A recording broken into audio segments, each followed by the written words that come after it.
Masya Allah, kisah seorang tidak bisa baca Quran tapi kuburnya bercahaya. Ternyata semasa hidupnya lakukan hal ini. Sebuah kisah diceritakan bahwa seorang lelaki melalui sebuah kawasan perkuburan di suatu malam yang kelam dan sunyi.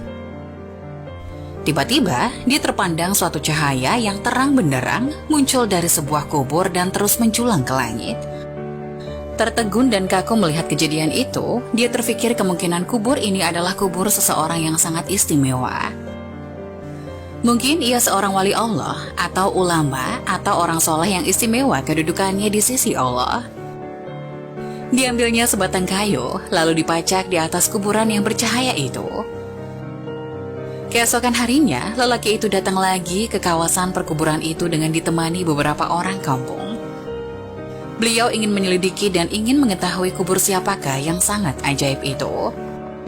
Untuk mengetahui dengan lebih lanjut, lelaki itu berkunjung ke rumah almarhum dan bertemu dengan istri si mati, lalu menceritakan keajaiban yang dilihatnya di perkuburan suaminya.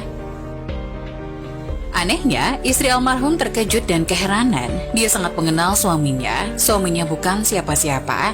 Suaminya seorang petani biasa saja, bukan seorang alim, bukan seorang ahli ibadah, bukan orang soleh, apalagi bukan imam, bukan muazin, bukan guru Al-Quran.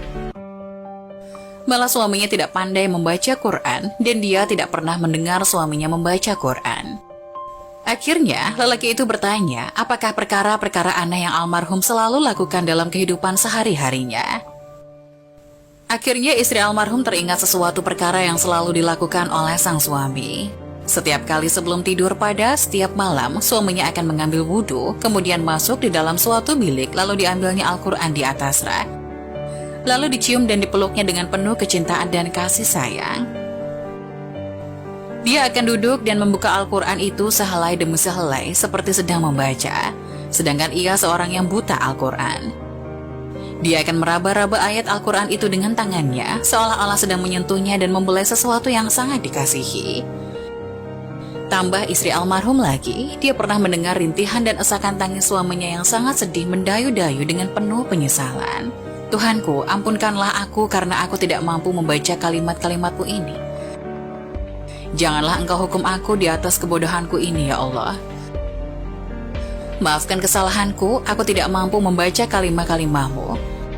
Aku tidak dapat bersahabat denganmu, aku tidak dapat memahamimu, tapi aku sangat mengasihimu, aku sangat mencintaimu. Wahai kalamullah, janganlah engkau mendakwa aku, jangan engkau menuduh aku di hadapan Allah di akhirat nanti.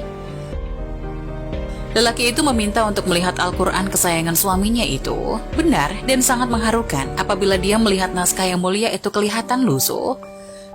Helaian-helaian kelihatan selalu dibuka berkali-kali dan ada bekas-bekas air mata di kertasnya.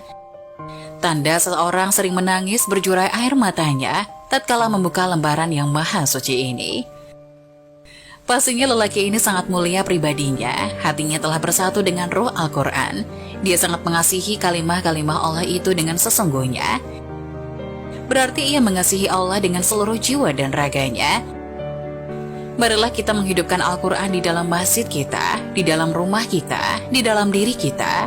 Setiap masa dan ruangkan masa setiap hari untuk membaca dan pahami isi-isinya. Memuliakan Al-Quran saja sudah mendapat syafaat, apalagi kita belajar membaca dan benar-benar mengamalkannya.